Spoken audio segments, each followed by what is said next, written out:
I am turning 40 years old, and I can think of no better way to celebrate that than to give you a look at the 40 years I have been on this earth. This is Fire Footwear.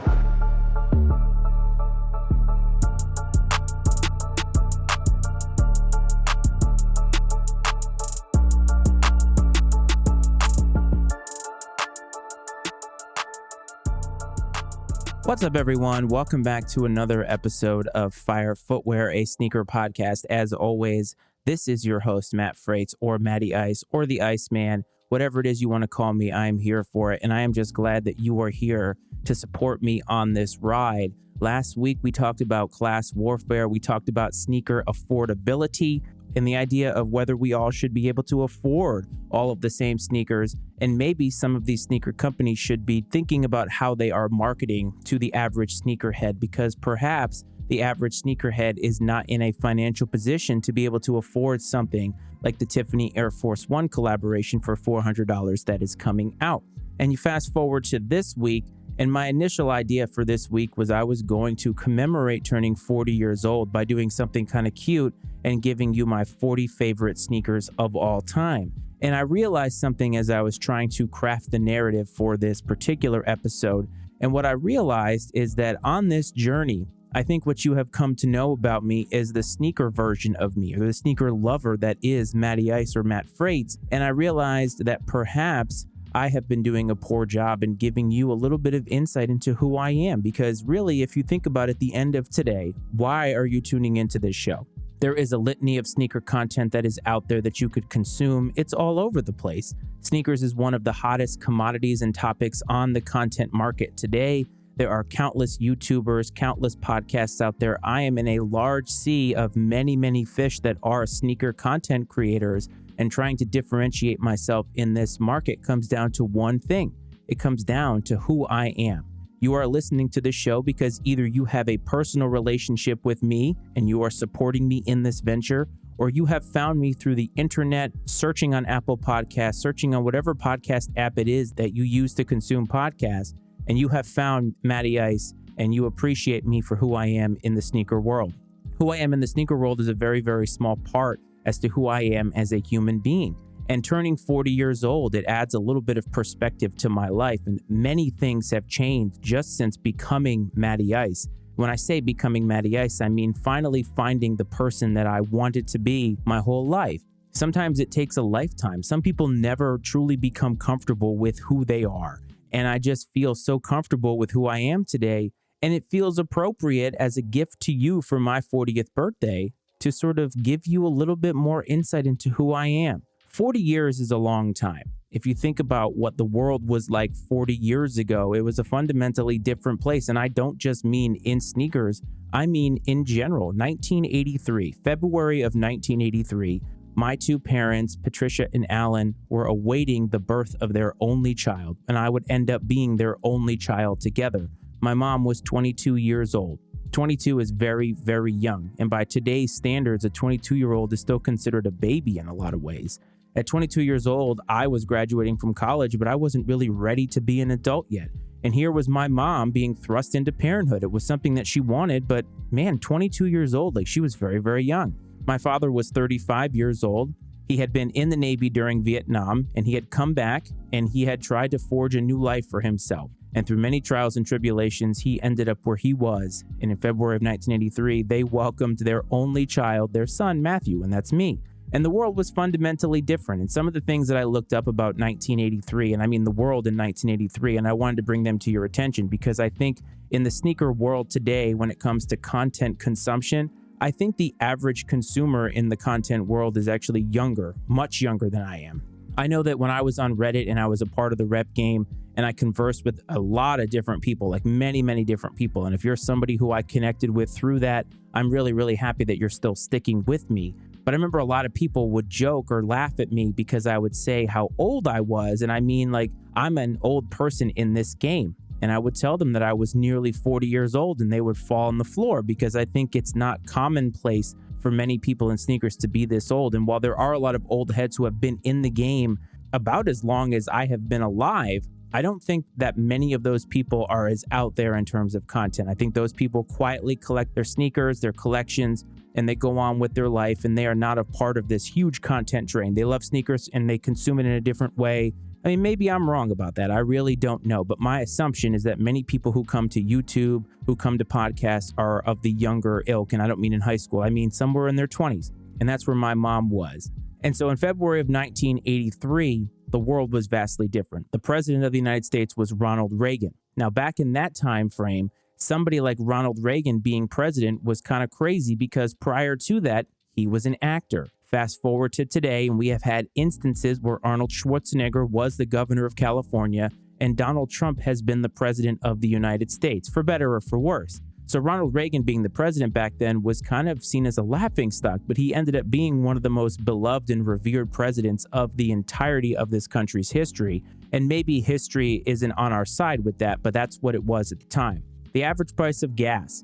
Gas has been in the news ever since the pandemic because of how low it's gotten, how high it's gotten. It's always been a commodity that has really moved the needle. The average price of gas in 1983 was 96 cents. I know that just today, I paid a little over $3.30. So clearly many things have changed. Obviously, inflation has a lot to do with that. But just think about that, 96 cents. For less than $1 a gallon, we could have filled up our car.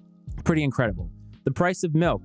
For 2% milk, a gallon of 2% milk, $1.35. It's pretty amazing when you think about how much it costs. And anybody who has had children, obviously milk is huge in the formative years for your children and all the way up until they're probably about 10 years old. So you're buying a lot of milk over that time period, and that cost does add up. This is the one that I think hit me the most because of how housing prices have changed, but the average cost of a home was $82,500. I did not pay anywhere near that for the house that we are living in today. And granted, I live in an area, the Washington, D.C. area, in which the real estate market is vastly higher than it is in a lot of different places. But that is amazing and remarkable to see. Now, you can get homes for close to that now, depending on where you live. But living in a major metropolitan area, you are not even going to sniff that. And that was just amazing. But this is the one that kind of relates to us. And it was the price of men's leather shoes. And maybe today, men's leather shoes is too vague of a term or too vague of a way to describe sneakers, but that's really what they are at the end of the day. And the average cost of men's leather shoes was $39.99. Nowhere near that today. Even the Tom Sachs release that just happened recently was $110. So we've obviously gotten far away from that.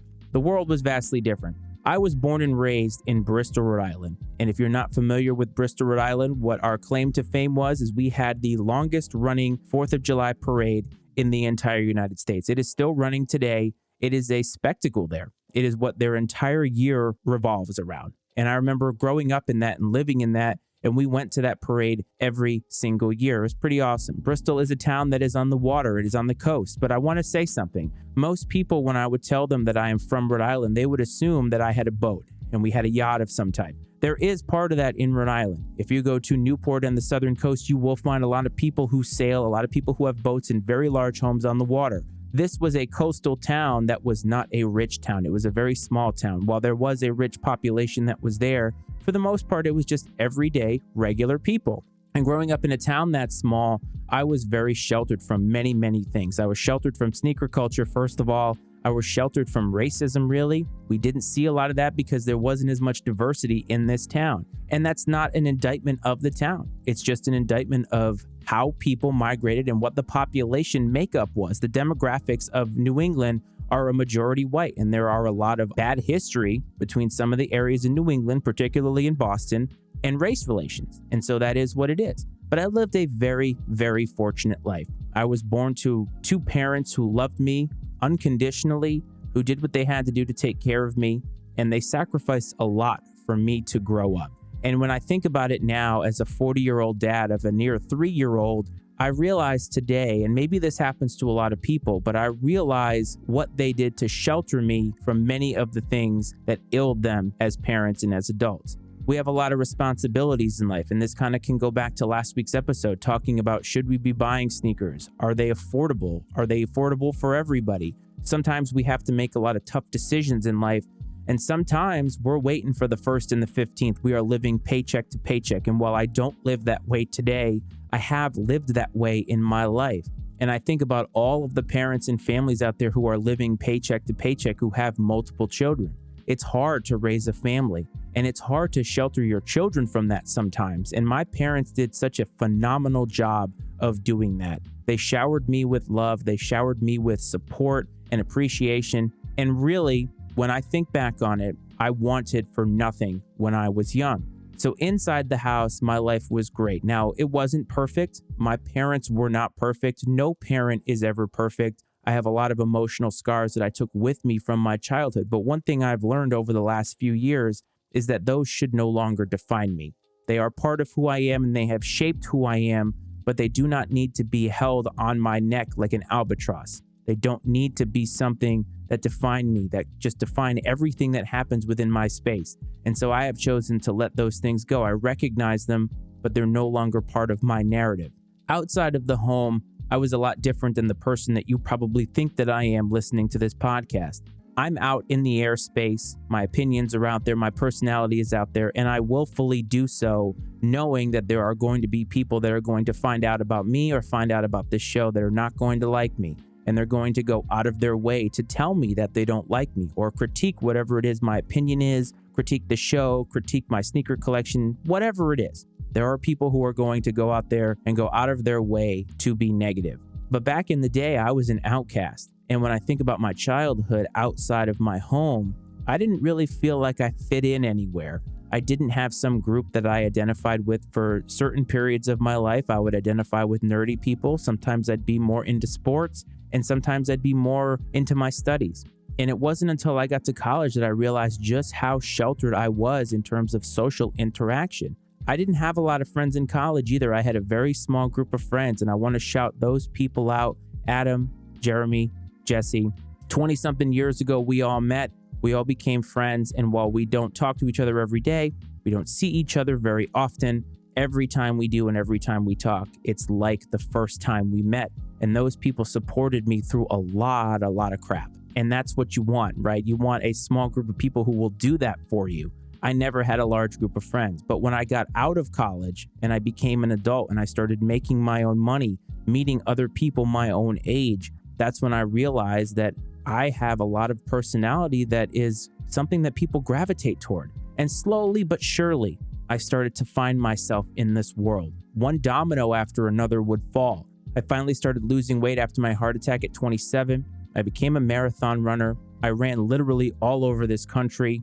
I met my wife. I had a child. And during the pandemic, I discovered my love and finally lived the dream of creating content. But even long before that, the places that I have traveled, I've been overseas. I've been to Italy. I've been to Spain. I've been to Africa. I've been all over this country, West Coast, East Coast, middle of the country, you name it. I have seen and experienced a lot of things, met a ton of people.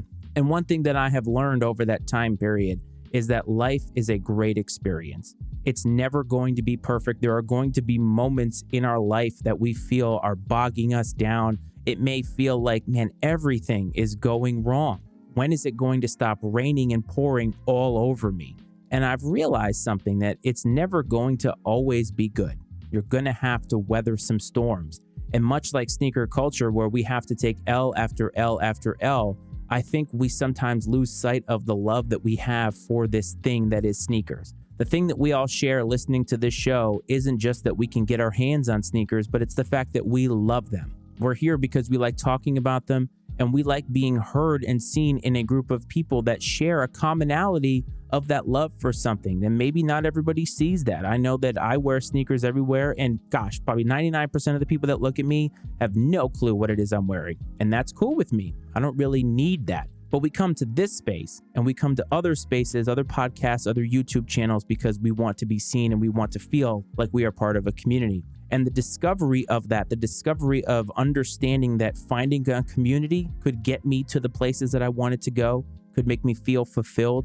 It opened so many doors for me. And when I think back on 40 years, so many things have changed. But then I also think about this. 40 years ago when I was born, think about how different the world was 40 years prior to that. And that was close to when my parents were being born. My grandparents were already born. 1943, we weren't even out of World War II yet. World War II is a moment in time that is fixated on this earth, Every single country seems to have something to do with it, and it always seems to be this line of demarcation. It's almost like the world before and the world after. And while the world before and after were not perfect, there's something about that moment. It's like a part of the space-time continuum.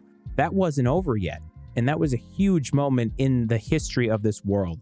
Had Hitler actually taken over the world, imagine where we would be today. I would definitely not be on this microphone talking to you. I don't think sneaker culture would have been a thing, but it did. And so the world has changed so much in 40 years. And I just think about all the experiences that I had, all the fads that I lived through, all the storms that I weathered. And all of them were meant to bring me to this spot, meant to bring me here, my voice projecting here for you, the listener, to hear. And maybe somebody out there hasn't found that lane yet. Maybe you have gone through more than 40 years in your life and thought, wow, I still haven't gotten to where he is.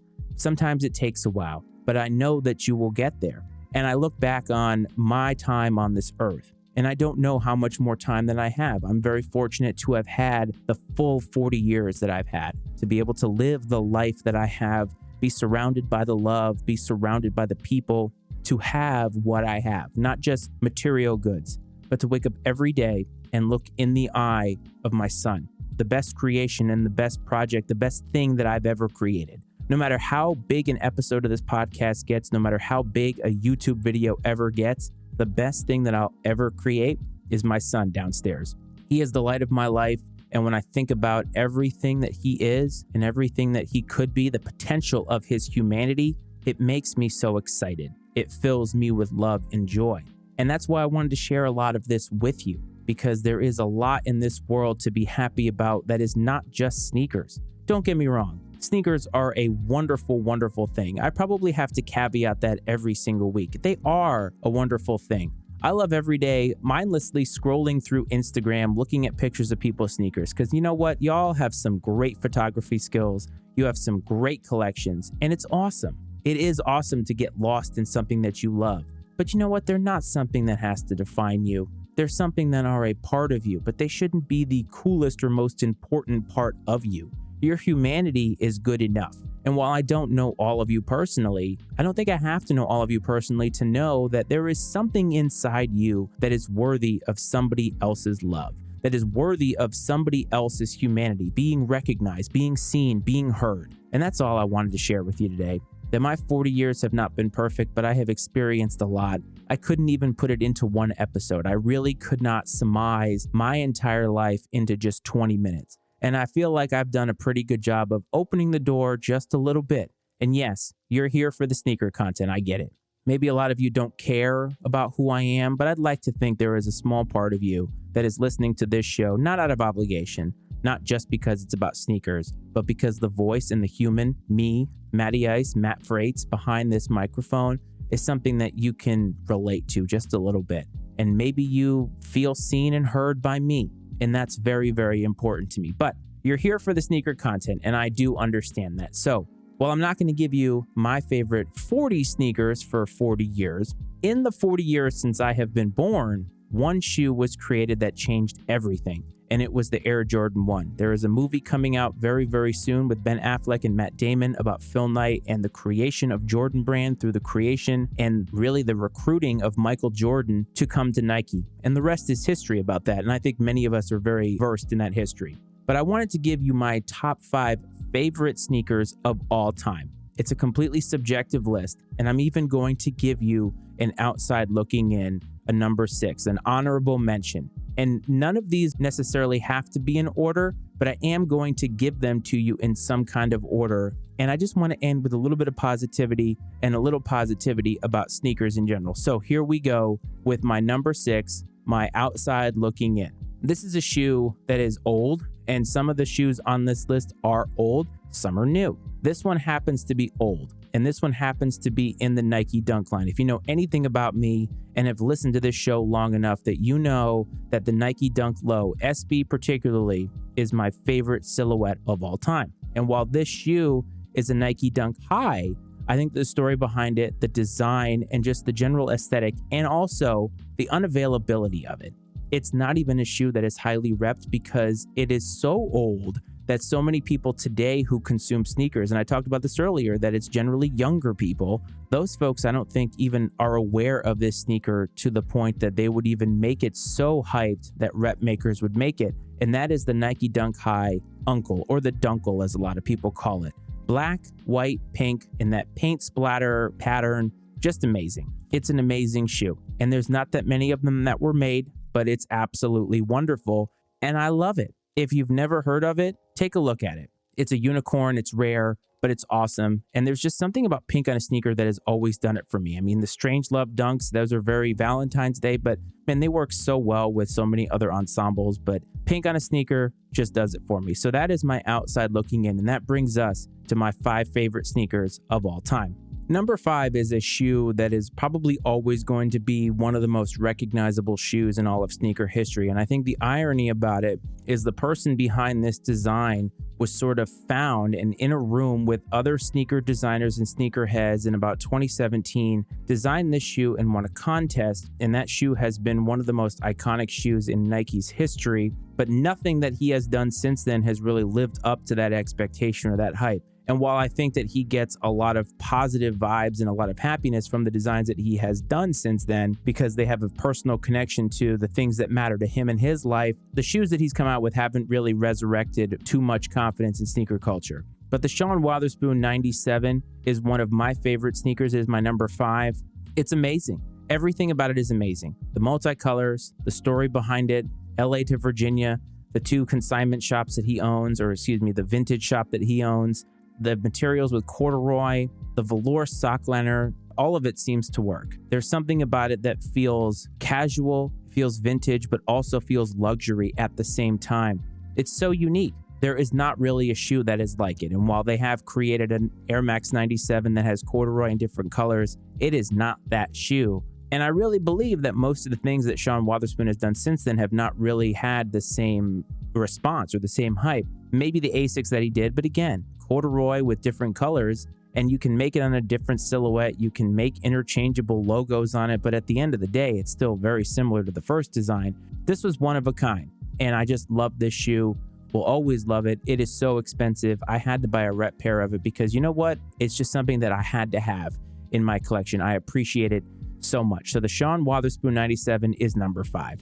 Number 4 was interesting because when the initial design was leaked, it wasn't something that got a lot of love. It was actually something that was made fun of. And Kanye West, when he left Nike, left behind the Air Yeezy 2 to go to Adidas to create the Yeezy line. And I think at the time, many people were unsure where that was going to go. Because when you leave behind a shoe that becomes as iconic as the Air Yeezy 2, especially the Red October drop, and you go to Adidas, it's like, what is he going to do now? This shoe, when the designs first came out, people made fun of it. But as soon as it dropped, it not only sold out, but it captured the hearts of so many sneakerheads everywhere because it not only was practical, but it was fire too. And that is the Yeezy 700 Wave Runners. This is one of my favorite shoes of all time, and it's one of the most comfortable shoes. It probably is actually the most comfortable shoe that I have ever worn. And there is something about it. It's chunky, it's got a dad vibe to it, but the colors on it, it just looks a little bit different than your traditional dad shoe. When I think of a dad shoe, I think of the Air Monarchs,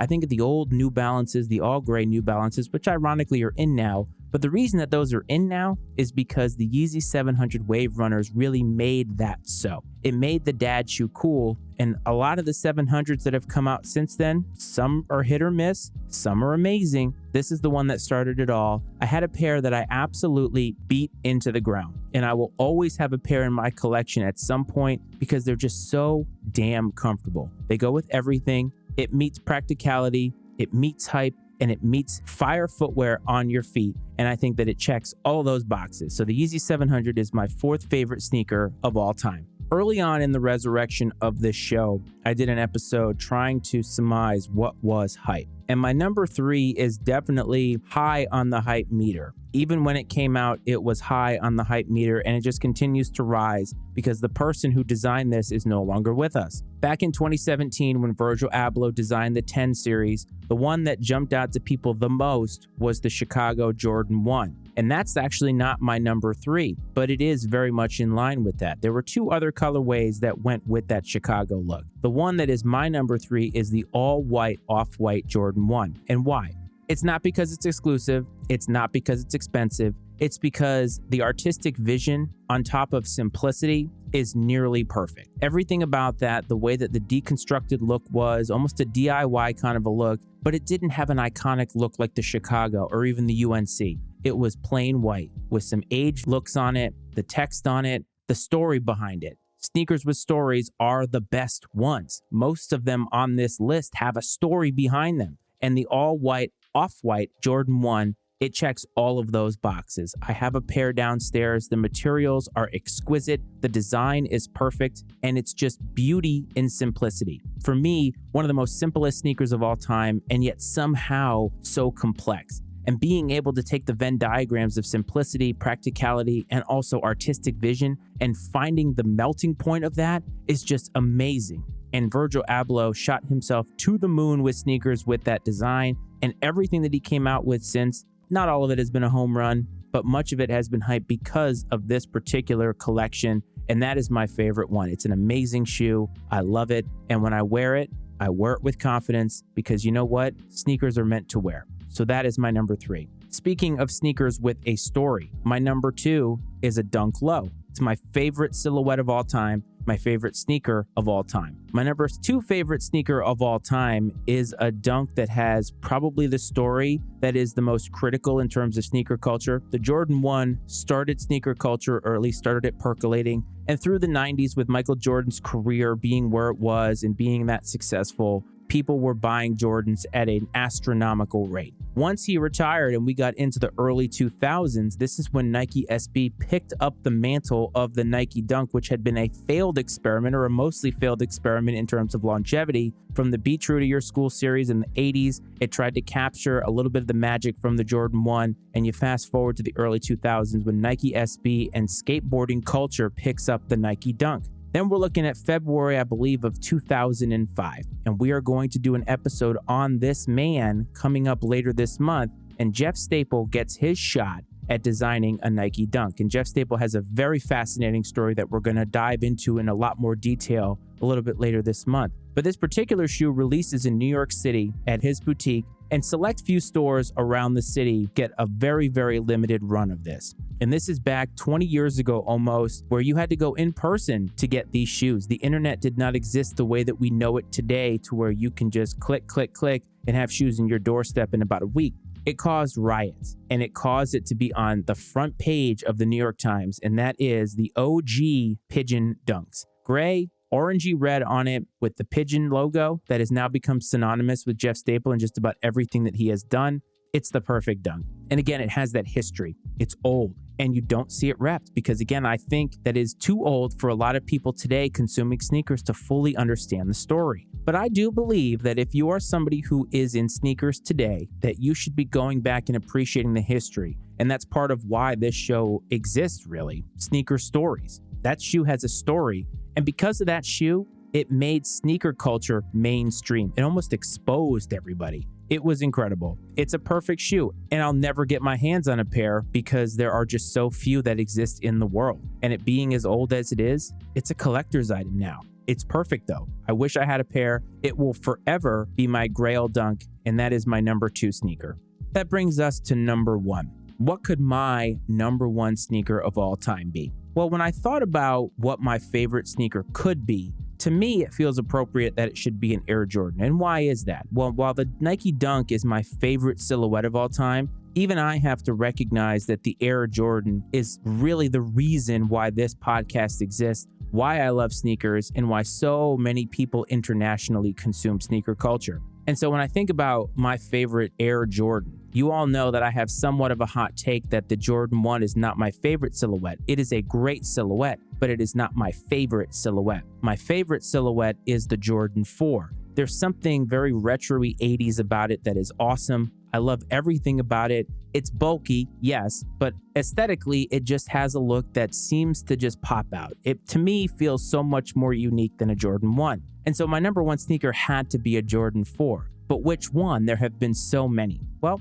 May of 2019, I'm probably about a little bit less than a year back into sneaker culture, and we have some friends that are visiting, and there is a drop on the sneakers app that is coming up, and it is a drop for this particular shoe. And we have plans in the morning to go out, and my wife and I are out driving. Our friends are in the back seat. I'm driving, and all of a sudden I take my phone out, and I very stealthily am kind of getting to the sneakers app, trying to get to this.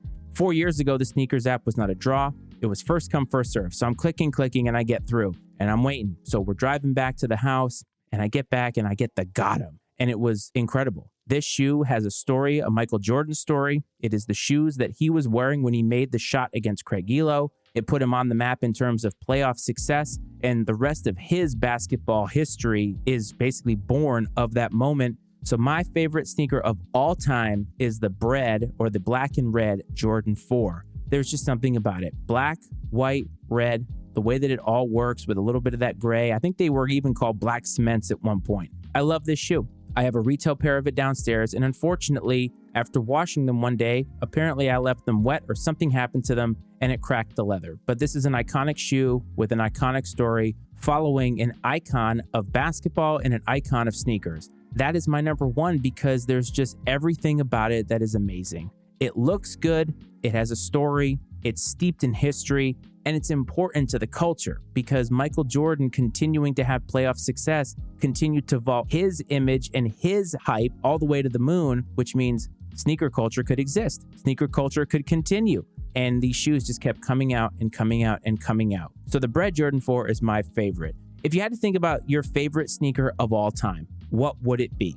And really, what is the most significant thing that has happened in your life since you have been born? As I said, in the 40 years that I've been born, many things have happened, but it all has led to this moment. I'd love to hear from you. Find me on Instagram. @FireFootwearPod is the handle for this show. The show is on Facebook now. Fire Footwear, a sneaker podcast is what you search to find us on Facebook. Remember to follow us there. If you want to find the show on Twitter, @FireFootwearPod is the handle. If you want to find me personally on Twitter, @Matty Ice Freights is the handle for that. If you are listening on Apple and Spotify, please remember to hit follow. Please remember to hit rate. Means the world, keeps us charting, all that good stuff. Please support the Matty Ice Media Network to support all the other podcasts that we have. We just finished the Big Game Pre-Show Bedlam Show, which was a 3-hour live show for the Super Bowl. It was a rousing success. Iceman and Coach, political football, reading the defense. We have posted all 3 hours of that split up on all of those shows' feeds, so please go check that out, and you can find links to that at mattyIcemedia.com. I hope that this finds you well. I hope that this finds you safe. And as always, I will talk to you next week. I'll see you on the other side of 40. This is Fire Footwear.